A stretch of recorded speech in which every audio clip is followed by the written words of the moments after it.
مبارك هتولعي فحمه بس بره يا جماعه بزيت مناديل، تولعي ورق معاهم كتيره وتقعدي تهوي عشان الفحم بياخد وقت. بصي بقى كده اللهم بارك. انا طبعا ايه هشوي الفراخ، لازم في ايه، انا متبلاها قبلها بيوم يا جماعه. تمام كده. عندك بقى الشبكه دي، مش عندك شبكه البوتاجاز لو صغيره، الميكروويف، الكلام ده كله تمام.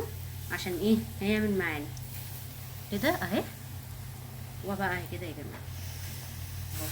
لان لو تفتكروا انا قبل كده لما كنت حاطه على الكهرباء بتاعت الكهرباء ما كانتش حلوه اهي. بصوا بقى كده اهي، عشان تاخد ايه لون كده. وبعد كده هقفلها ايه، هسيبها ايه براحتها. الميه بقى دي يا جماعه اللي هي بتاعت التتبيله هصفيها كويس، هاخد كل ده عشان ادهن ايه الفراخ يا جماعه. هدهن ايه الفراخ.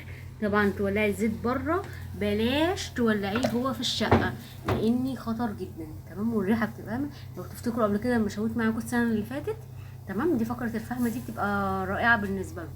فاحنا ايه هنعمل كده، نروح مولعينه بره وهيقعد معاكي شويه يا جماعه بزيت، حبه زيت كتار مش حبه قليلين. وتولعي ورق ومش عارفه ايه عشان الفحم ايه كله يولع عشان بياخد وقت معاكي. تمام كده. وهسيبه لما ايه يشوي بقى يا جماعه كده ما شاء الله. والريحه بتاعته ايه هتطلع. التتبيله يا جماعه تبلي قبليها بيوم او الصبح او قبليها بيومين مفيش مشكله، حطيها في التلاجة يا جماعه.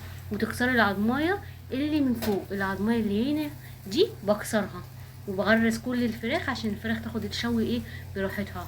تمام كده. والفراخ ما تكونش كبيره، الفراخ تكون صغيره.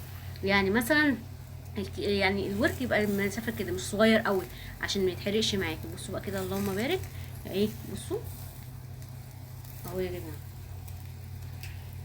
اهو. وهسيبه بقى براحته.